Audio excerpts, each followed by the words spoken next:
Welcome to Watchbox. This is This Week in Watches, and my name is Joshua Thanos. You're probably used to seeing me. But if you haven't noticed, this is not Tim. Not Tim. Not Tim Mosso. So why don't you introduce yourself and tell everyone what you're doing here?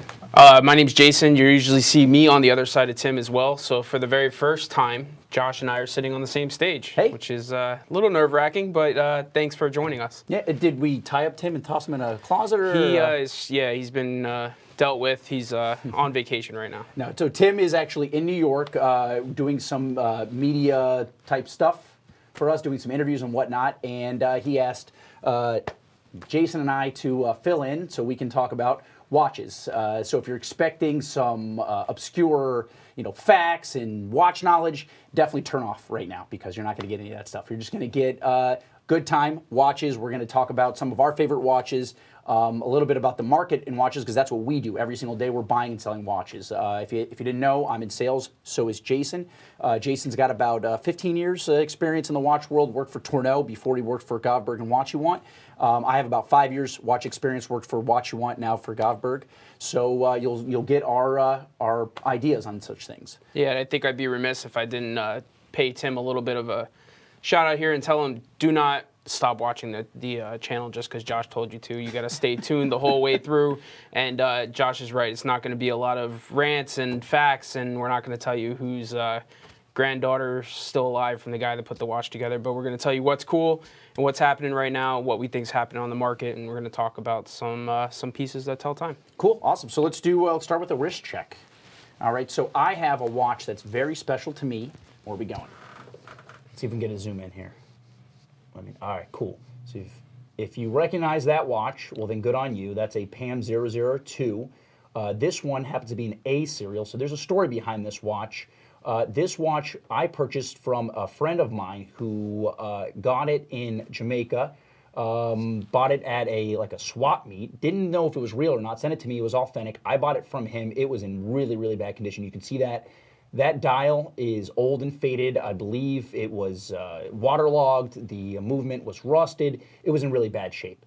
So I think do we have a picture of that? Maybe we'll show it later. I have a picture of when I first got the watch. I got it about 2 years ago, and it's been sitting in a drawer. Finally, I decided to get it totally refurbished. Luckily, we're authorized Panerai dealer and service center, so we sent it out. I just came back this week, and I'm absolutely smitten in love. So we replaced the hands, the original hands, so I have some lume, but the dial is original. The movement's original as well. They replaced some of the parts, but kept most of the bridges and everything intact. But it's a 44 millimeter Luminor, original Luminor case. It's a base model. It's a 56-hour power reserve. I believe it's an ETA 6497. Yep. But I mean, I'm totally in love with this watch. And you can see Panerai releases these new dirty dials on a lot of their watches, so it's like the faux patina. This is the real deal. This is as real as it gets in terms of patina. But there you go. Let's see if we can get it on the side there. One last thing. So being an A serial, this would be what year? Oh, this is a 1997. So this watch is 21 years old this year, so we're going drinking tonight. All right. So and what do you got? There we go. So from a 21-year-old watch to a 8-month-old watch. This is a newborn. This is essentially the reissue of the 111, which a lot of people will consider, the quintessential PAM 44. This is the PAM 510. And tonight we are actually doing a this or that. So Josh's watch versus my watch. Mm-hmm. There is no wrong answer here. Both watches are really cool. Just chime in. There's definitely a wrong answer. What are you talking about? Yeah. So as soon as I win, I will give him your condolences. But just chime in. So this is PAM 510. This is going to have your P5000 movement in it. So it's an in-house caliber. You're going to have 8-day power reserve, manual wind, sub-seconds, 44 millimeter. It's got just a great everyday case, something that you're going to wear. And so Josh and Y's watch are very similar. Mm-hmm. Mine's a lot cooler. And right similar in look, but that's where it stops. All kidding aside, Panerai guys through and through, both of us would wear the other's watch without a... Is yours full polish as well, full polish case? Yeah, it started full polish. Now it's half polish, half scratched, but... Well, you can see, yeah, so both have full polish cases. A lot of the Luminars you see will have a brush finish on the case, and the bezel will be polished. Both watches have full polish finish, which I know is, some people like it, some people don't. So, and as Jason alluded to, so tonight's this or that is a little bit different format. We're not going to decide. We've already made our decisions. He's picked the 510. I picked my 002, so we're going to let you guys decide did this or that. We have a poll. If you're looking in the chat box, you'll see a link to that poll. They'll be uploaded every once in a while. Go ahead and vote on which watch you would take. And in terms of price point, my watch has only been made for 4 years, between 97 and 2001. So an A to, I believe, a D serial or E serial. There you go. Oh, no, that's terrible. I'm already losing. All right, guys. So, but for roughly the same price, you can find my watch with full set box and papers as much as $10,000 asking online, places like Chrono24 and eBay, and as low as, say, 45 to 5 with, naked, which essentially mine is naked, but one of a kind. And for Jason's watch, what's the retail price on yours? Retail, so when I got this watch, retail was $71. It is currently $6,600. Okay. So they dropped it a little bit. Retail, yeah. Spreading the Panerai love, make it a little bit more affordable. Nice. So really what it is just a good way to spend some extra money on some straps. Right, exactly. So, but in terms of price points, they're similar price points. You can find my watch anywhere between 5 and 10. His watch as much as 66 now, and pre-owned for obviously less than that. So take that into consideration, and just remember I got a very cool, traditional, actual dirty dial, and his is not. All right, cool. The other thing is tonight we're looking for you guys to help curate the show. Send us as many questions as possible through that chat box. We're going to try to go ahead and answer those questions on live right now. And so let's cover some topics. Yeah, so I thought... if you guys didn't know, I don't know if we've talked about it too much. I've certainly, discussed it a lot with some of my clients, but Josh and I are going to be going forward, putting together a show which is kind of more of a day in the life of a trader, or a day in the life of the business. So moving forward, we're going to focus kind of on what we're going to touch on tonight, which is trends in the market, what comes across our desk on a daily basis, what we're hearing from our guys, what's the beat on the street. So right. I thought tonight, Josh and I discussed it a little bit. We're just kind of going to shoot off the hip and talk about what's happening now, what we're seeing currently going on in the market. Yeah, cool. So, obviously at the top of the market, and we've talked about it on Tim's show, I'm sure you have as well, what's going on with Rolex, Patek Philippe, and Audemars Piguet. Those are right now the three kings in terms of sales through retail and value retention. And what's kind of driving what we see with the market in these watches. You see 5711s going for ungodly prices. You see 15400s, 41 millimeter Royal Oaks, kind of doing the same thing, holding a ton of value. And then obviously any sport model Rolex is just insane. You can't get them. I mean, we're an authorized dealer for the brand. There's waiting lists for every watch, it seems like now. And there's rumors that things are going to be discontinued, things are going to be reeditioned, stuff like that, right? So I guess let's start with the 5711. So well, you and I have known each other for almost 2 years now, right? Yeah, correct. So a lot of people probably don't realize that Josh and I work very closely together. Yeah. We actually, the distance that we're sitting at now, but with our backs turned to each other on a daily basis, and we've come to become pretty good friends. We work quite a bit together. Yeah. So, a little bit of a natural work here. So right. So what we're saying is that in those 2 years, the watch game has changed massively, right? We've seen when you started working with us in Florida, unfortunately, Panerai was really, really tough. You couldn't really sell a new one through retail. All the pre-owned ones were getting just hammered badly, and that has changed since then. We've also seen Patek Philippe. Well, the whole watch industry about 2 years ago was really, really having a tough time. True, yeah. Now it's like nearly the opposite of that, right? Yeah, it's been a resurgence, which is nice because we're looking at something that we really like investing our time in, both professionally and as a hobby, and we're happy to talk about it with you guys as well. But what we're seeing is kind of the market resurge a little bit, and I think a lot of that is these brands taking a step back and looking at what's happening on the secondary market and how to really control what happens, value retention, distribution. So taking some notes from some brands that were doing it really well, even through some of the downturn, but we're seeing a lot of the secondary market picking up on some of these brands, which is nice. So and like we always say, the primary market, or sorry, the secondary market is driven by the primary market, right? So demand is going to be demand, and supply is going to be controlled through the primary market. So if you can't get the watch brand new and the demand is out there, then secondary market goes up, right? So you see, like we said, in 2 years ago, 5711 steels with, say, the blue dial 5711 steel, the 1A, was a watch that was selling for maybe right at or just below a retail price. So it was always a watch that always had high demand, distribution was controlled pretty well, and then we've seen over these last 2 years, demand has just skyrocketed. I don't know if supply has gone down, but it certainly has no more than stayed the same. And that now you see just crazy prices, right? So what do you think is the reason for, say, specifically the 5711? Because we could talk about Rolex as well. Well, we could talk about a lot of stuff. I think so. The good thing was that both you and I bought a 5711 blue dial and put it away for a rainy day because we could tell the future back in the day. And I bought Bitcoin too in 2009. I have 5 silver Snoopies somewhere in a safe. I've got all kinds.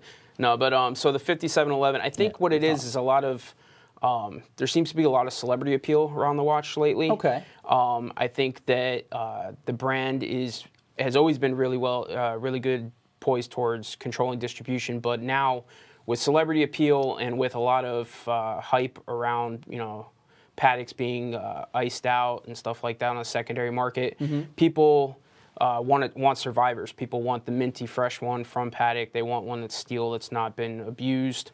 So I think demand certainly for a fresh, clean one is getting harder. They're getting harder and harder to track down. Sure. You also see a lot of guys come out of the woodwork with pieces that let's say they had a 5711 blue cherry in a box, and they were never going to get rid of that watch. They were going to keep it forever because they love the watch. But now you're getting these crazy prices. Sure. You're getting guys that are paying, X above retail. So all of a sudden it starts to, appeal to you. Maybe I should sell the watch. They go out on the market. Then a dealer's paying for that watch X over market. Now you have to sell it at a certain profit level. So you're seeing watches posted online for these prices, and your average guy sees that watch sell for $30,000 or $35,000, and now all of a sudden it's it's the watch that everybody talks about. Sure. So, in my opinion, that's probably what's going on. Yeah, I got you. Well, it seems like it just keeps going up. I wonder what's going to happen. It feels like whenever there's something like this, it feels like a bubble, right? So, but there's guys putting real money on these things. Yeah. So, I wonder what's going to happen. In my opinion, I think the next thing will be the white dials. I think Patek is cognizant. Obviously, they raised the retail of both the 5711 and the 5712, right? Right. Yes. So they raised the retails of both those watches, which should hopefully cool off demand a little bit on both those watches, so things calm down in the secondary market. Which leads me to my next topic, which is what's the next watch that's kind of end up doing this? And I think that by raising the price of the 5711, it has triggered demand for a competitor's watch, which in my opinion will be the 15400. So I think that, and I've discussed this with Tim before, that if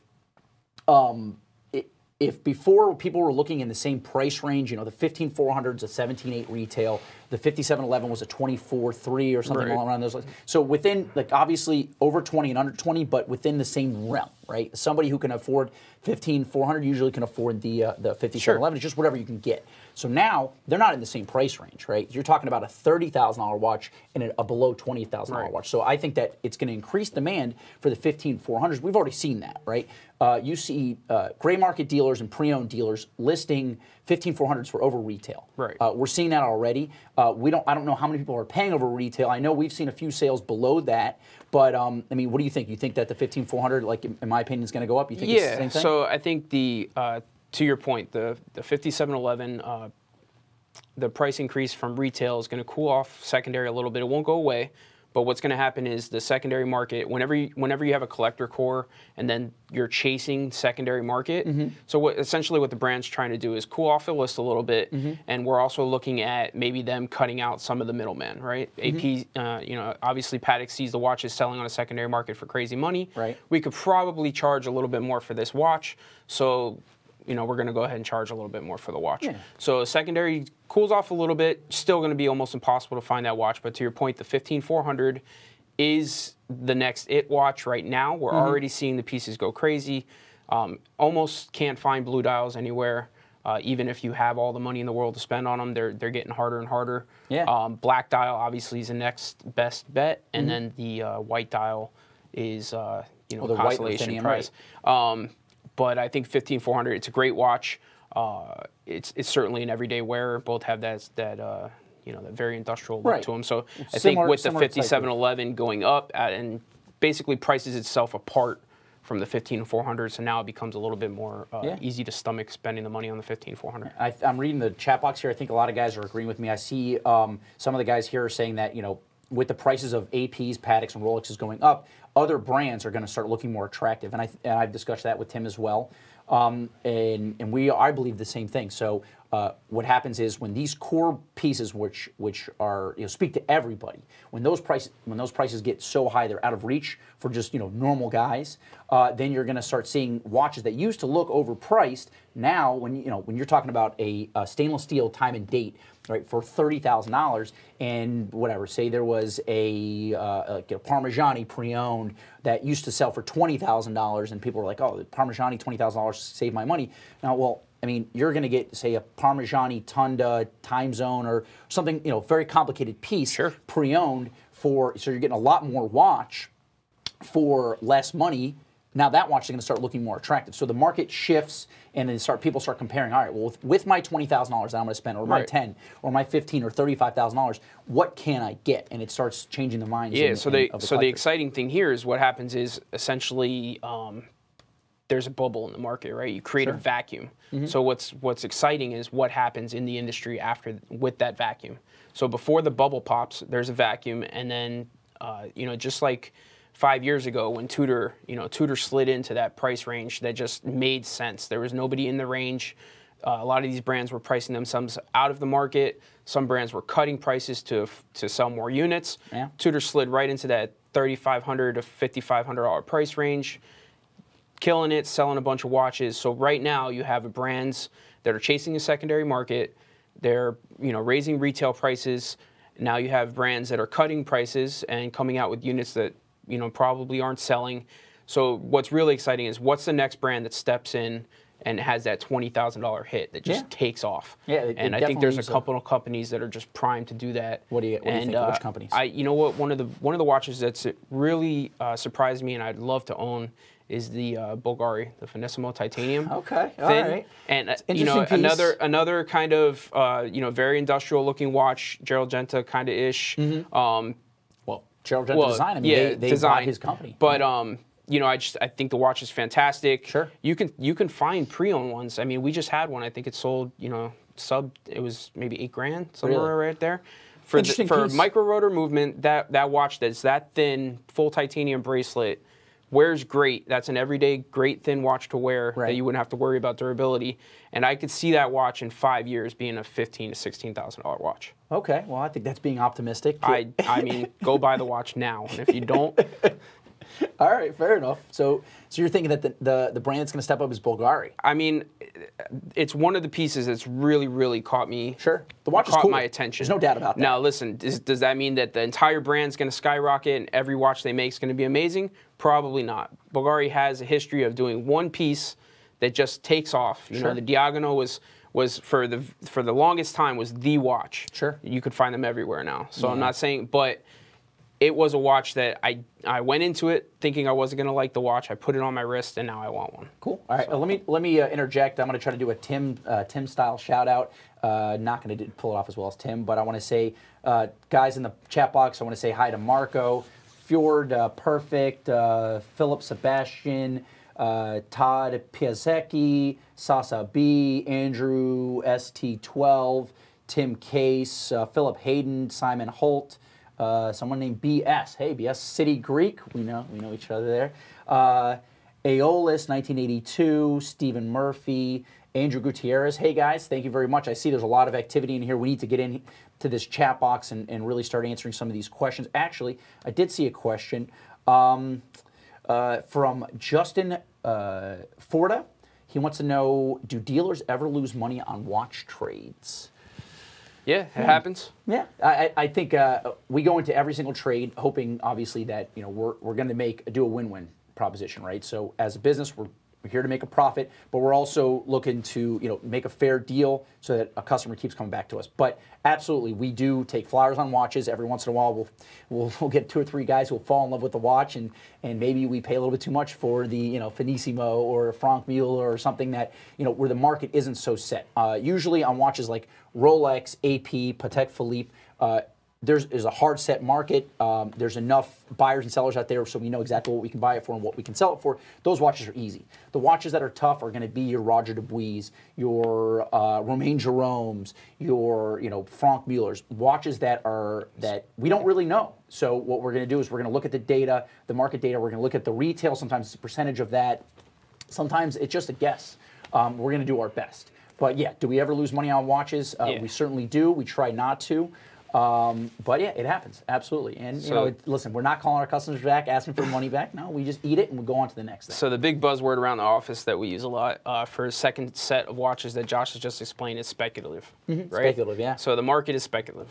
It's basically we're guessing. So at that point, all we have is data that we've accumulated from previous purchases and sales. And so when we're talking about stainless steel Submariners and we're talking about Yacht Masters, certain Panerais, Omegas, which are bread and butter type pieces that we buy, sell, trade, flip all the time, then that data is concrete, right? We know exactly how long it took us to sell it, what we bought it for, what we had to put into it. Those numbers make sense. That's the type of call that you can take and you can give a guy a price right off the top of your head. But when you call me and you have a Gerald Genta bi retro, double bi retro, jump hour, that's a cool watch. I don't know what it's going to sell for. So I'm looking at the secondary market. I'm scouring the internet. I'm kind of getting an idea of what we could sell the watch for, talk to you, see what you kind of want to sell the watch for. It's just speculative. So a lot of times, we romance ourselves into buying certain watches, and I show it to him. He thinks it's really cool, so we pay what we think we should pay for it. Get on the wrist. And then before you know it, we have the watch for a little while, and then one of us is trying to buy it for cost, which doesn't happen. Yeah. But generally, I think where we're at in the market, we do this well enough to kind of to mitigate. We're pretty much safeguarded against a lot of stuff, and if we're not sure, we probably end up not buying it. Yeah, that happens too. We'll just decline, or we're also somewhat large enough as a business to handle taking a hit on a watch every once in a while.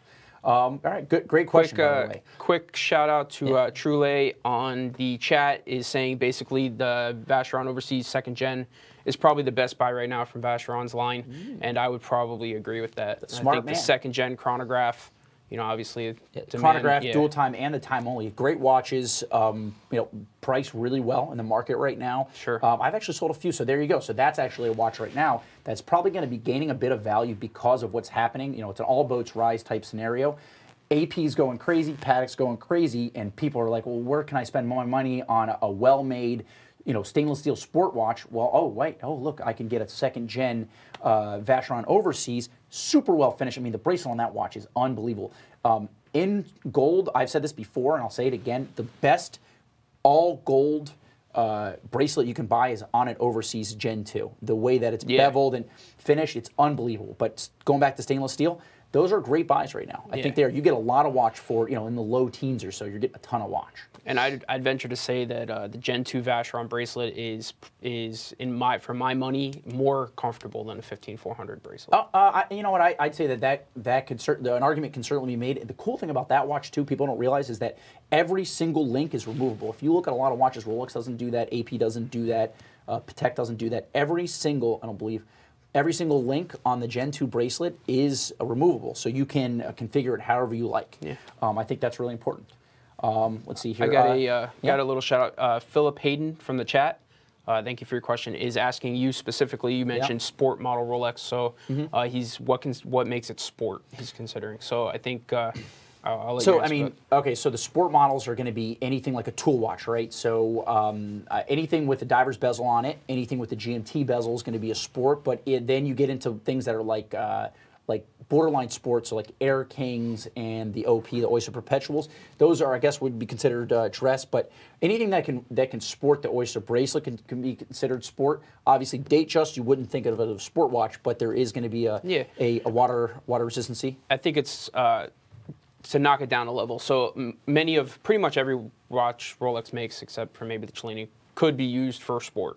But when we, as in the market, when we professional traders are talking about a sport model, generally it's a sub or stainless steel variant of a model. Wouldn't necessarily be a Datejust, but maybe like a Yacht Master stainless steel sub.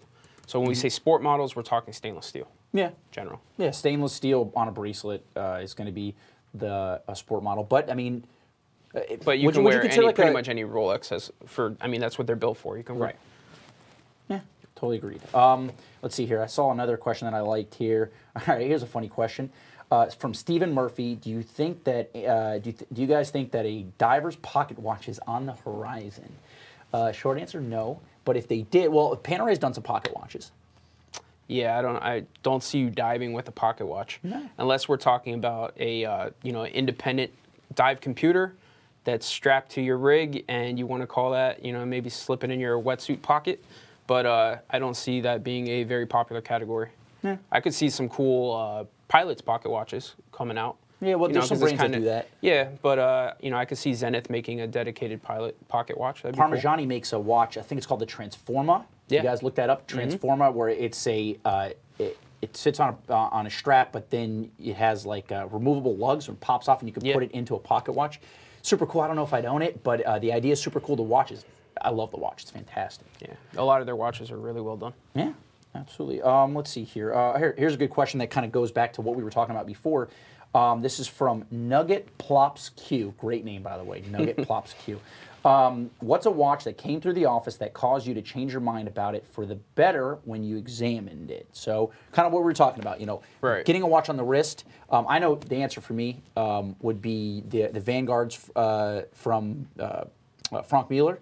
So never been a real fan of Franck Muller. Cool watches, kind of funky, whatever. The new Vanguard line, when it came out, didn't like it at all. Once it came in, I got it on the wrist, and it just felt right? So great watch. Fits on the wrist really well. To me, obviously with the tonneau shape, it kind of alludes to the Richard Mille, but it's like if I don't want to spend $150,000 on a watch, on a Richard Mille, but I want that feel, that's actually a good option for me. So that would be the Franck Muller Vanguard line. And that watch is actually doing really, really well for them. Also, it's one of their flagship models right now. For their bestseller, that tri-sandwich case. I think the best-selling model of that version is the chocolate brown dial. In my opinion, best-looking chocolate brown dial, titanium case, rose gold inner center case.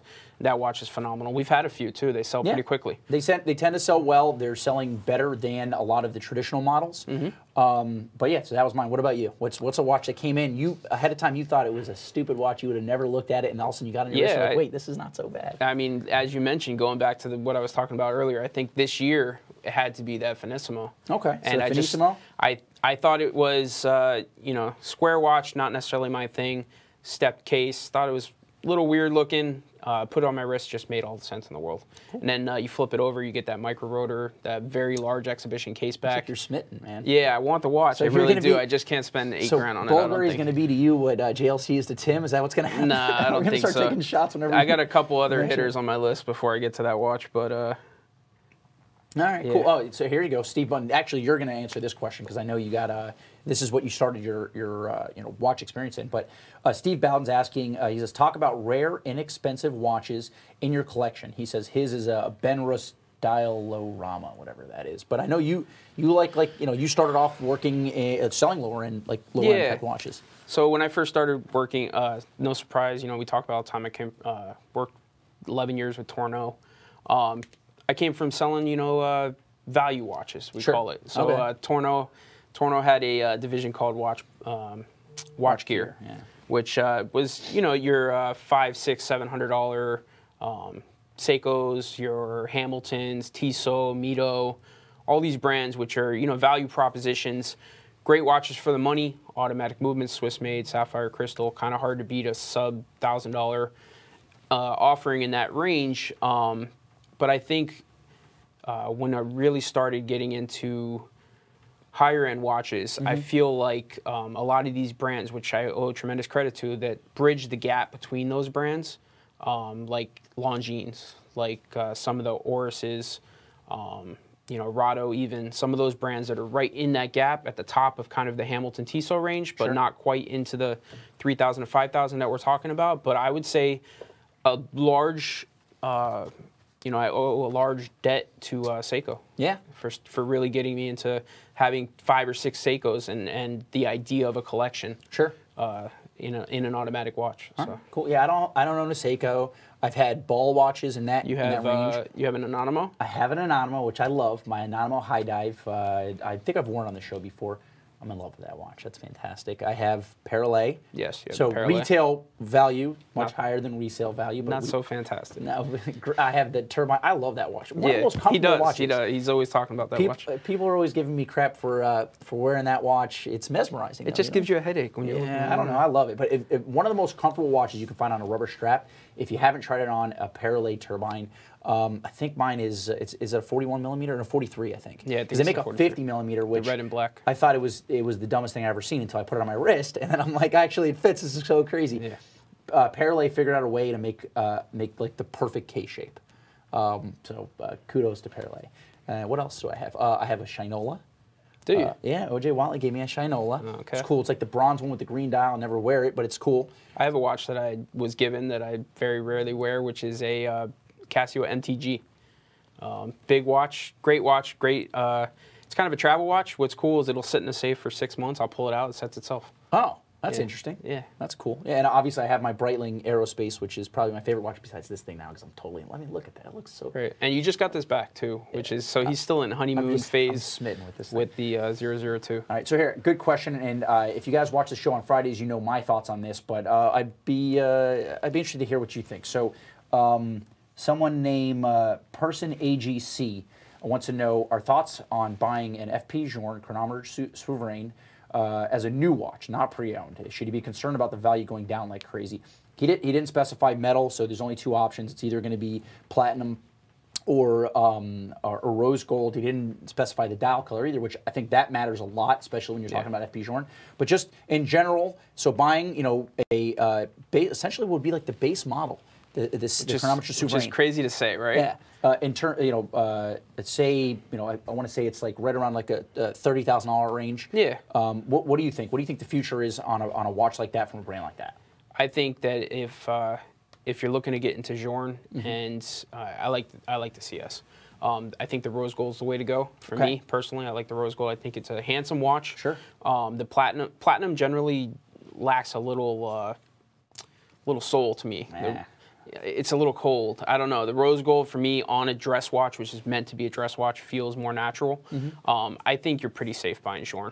I generally don't recommend buying new retail, which is, trust me when I say that it's an evolution because I came from that world, right? I came from 11 years of selling new and some pre-owns, went heavy into pre-owned, running Torno's certified pre-owned program out of the Southeast District and really setting up some of that infrastructure and really going heavy into pre-owned. So a lot of times you'll hear me say, do not buy new, only buy pre-owned. And I tell my customers all the time, my clients, don't buy new unless I tell you should buy it new. But I think it's very hard to not buy a Journe the right way. I definitely would probably make sure you try the watch on. That's a big deal. Try and get something. Journe at boutique level at retail is really not doing anything. But if you develop the type of relationships that you really should be, if you're trying to buy these watches, ask for something. Sure. But pre-owned is definitely the way to go if we have the watch, and we hold pretty much the largest stock of pre-owned Journe watches in the world. Right now. We have. Yeah, so, we're not just we don't just sell the brand, we collect it. So we have plenty of those. But, we believe in the brand. We certainly believe in the brand. We believe in the man himself. And the good thing about him, which is a little bit different than a lot of different brands, is that, and you can read interviews about, he doesn't care about money. Obviously, they make money. He cares about watches, women, and booze. That seems like those are his three, main concerns. Which is, it's amazing because watches are way up there, right? So he is obsessed with watches. I guess he's mentioned it before in some interviews. Breguet is his hero. He wants to be like Breguet, modern day Breguet. An inventor, right? And so he's putting all of his passion, his invention passion or his engineering passion into watches. The watches he makes, he has love for every single one of them. But he limits the stock that they make every year based on what he can get his hands on, right? So every watch has to go through his hands. They've said it before, they won't make more than 900 watches, and the demand is growing. So when it comes to that, I'd say, the watch, if you're comparing it to other brands, similar watches, it's probably gonna hold more value over time than some other brands, like say another rose gold watch in a similar price range. I think you're safe. Personally, I'd say Platinum Havana Dial's unbelievable watch. That's probably the one I'd go for, though. If I go rose gold, I'd say rose gold with a black dial. That's the way to go. But yeah, so It's the brand's amazing. We haven't, can't say enough. Let's see. I think we have some other questions here. Let's see. Oh yeah. So let's see who's winning. Ah, geez, Jason's kicking my butt here, man. Come on, guys. 002. I know it looks beat up, but there's a reason for that. We should purposely give him a little bit of a rally, and then just cut him off right at the end. Yeah. Well. Give him a little bit of hope. All right. Well, just remember that if you vote for the wrong watch, you're going to be banned from our channel for life. Look at that. Beautiful. How the strap matches the dial. I mean, that's unbelievable. And there's a story behind it too, guys. So it's definitely better than his. Well, so I'll when Josh hits low, I'll go high, and I'm not going to pander against his watch. But one of the cool things that I think about the Panerai, or Paneristi, if you want to call them, and while I'm doing this, I'll just give you a wrist shot of the better looking 510 8-day. But one of the cool things is, like Paneristis were a little bit of a club, and Josh would wear my watch. In fact, he did when he went away for the weekend before he got his 002 back. That's right. And, he gave it back to me. He said, now I'm really, really jonesing for my 002. And so even he admits that I should win the poll because he likes my watch. It's a great watch. 8-day movement. But, really nice. one of the coolest things is if I get a strap that he likes, he can throw it on his watch. That's right. If vice versa. Straps are interchangeable pretty much. That's the great thing about Panerai. Yeah, Panerai is so versatile, and it might not be in the eyes of some people that the highest quality piece, but I'll tell you what, they make a great watch. Yeah, they make a good watch, and I think the brand has rebounded from a couple years ago.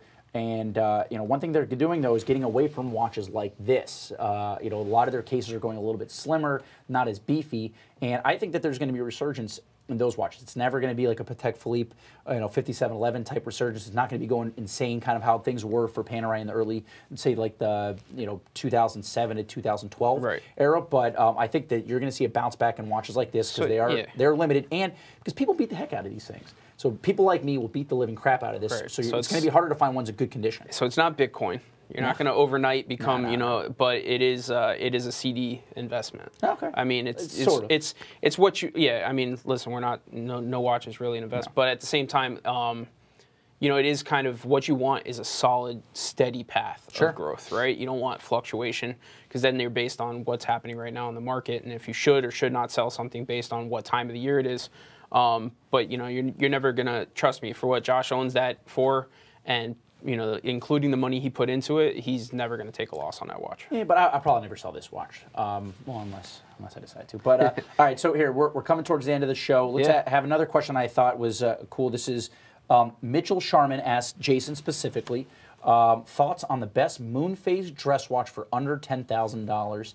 Are there any JLC ultra thin moon rivals? So that sounds like a question for Tim, but Jason, why don't you go ahead and answer that? So the technical, no, I'm just so yeah. First, Zenith comes to mind. Yeah, I don't know. There's maybe the Glashütte.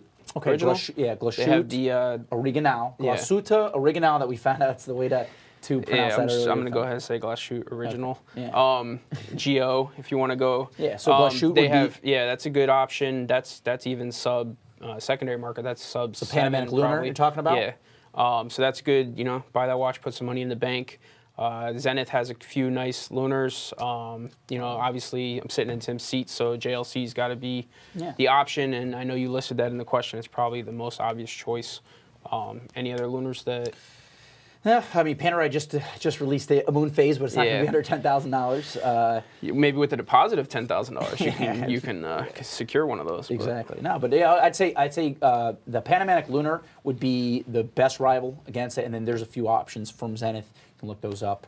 Let's see. Is there any more questions you want to answer? I've been glancing over. I got to say, guys, the amount of activity in the chat box is great. Yeah. Especially considering, you logged on, you didn't see. Tim sitting in this chair with his sunglasses, and I saw some comments saying that I should have had the sunglasses as well. Next time I'll just flip these over and put them in my head. But I got to say, both Josh and I appreciate all of the contribution. I see a question in there, Seiko Turtle Moonface. I don't know what that is. Yeah, you know what? I don't even know if they make a turtle case in a Moonface, but if they don't, they should. Obviously, you guys know I like Seiko, and I have a few turtles. You don't have a Seiko. I don't own a Seiko. Yeah, we should. Okay, so my next watch will be a Seiko. Well, that's not true. My next watch is probably going to be a two-tone GMT. Yeah. Just warming up the wife so I can so I can make that sale. Here, this is one last question I want to go over, and then we can end the show. How's that? So this is Horology Blog is asking, is a pre-owned Omega Planet Ocean not a superior alternative to a Rolex Sea Dweller, similar used for less than half the price? I'm guessing he's talking about the 43 millimeter. Yeah, I would assume. I think Tim and I have actually discussed this a little bit. What are your thoughts? So I think we have covered this before. I think for value proposition, it probably makes sense. Omega makes a great watch, right? The 43 millimeter is, in my opinion, the best version of that Planet Ocean that they've come out with to date. Since then, it's always seemed to be a little too big or a little too small. 43 hits it just right. It's the Goldilocks Planet Ocean. I love the watch. It feels to me that that's a watch that you buy, you wear it for a year, and then you realize you're ready to upgrade to the Rolex. Yeah, I think that makes sense. And if you buy it pre-owned, you buy it well, pre-owned it within market. It's the watch that's not going to really hurt you too much too, and that makes sense. You can go ahead and make that. It is a comparative option, but it's a value proposition. So you're going to spend less money to get the watch. You're going to enjoy it. You're going to sell the watch. Now the Rolex, you're going to invest more money up front, probably getting the same amount of money back out of it later. So I would say the Rolex is probably just skip ahead, buy the Rolex. But Omega makes a great watch. Yeah. All right, cool. Well, so I think we'll call it there, yeah? Yeah, absolutely. It was a good one. I want to thank everybody for tuning in, helping us out here, because, by the way, we just kind of winged this. So yeah, I don't know if you can tell we didn't have a script. We'll be a little bit more prepared next time, but this was fun. Jason, thanks, man. I appreciate it, man. That was cool. It worked. So Monday, Tim will be back. He's going to have a special guest. Can we? Okay, Roger. Okay, we can. Yeah, so Roger Ruger is going to be on the show with him, and yeah, so that'll be a great show. As always, go ahead and subscribe to our channel. Like our video. If you didn't like it, just go away. And otherwise, we'll see you guys Monday. Jason won't be on Monday. I won't be here. No. I'm actually going back to Florida for a couple days, so that's going to be nice. I do also want to say, guys, that Josh and I do buy, sell, and trade watches full time. That's right. So you can reach us on our cell phones there, live chat. You can email us. You can send smoke signals. Whatever you got to do to get our attention. There's our information there. There you go. The winner of the poll is the guy you should call first. And then if you can't reach me, you can call Josh, I guess. Yeah, if you have any G-Shocks, call Jason. He'll buy those. Any Pateks, call me. I'll help you out with that. But, all right, guys. Appreciate it, guys. Much. All right. See ya. Have a good one.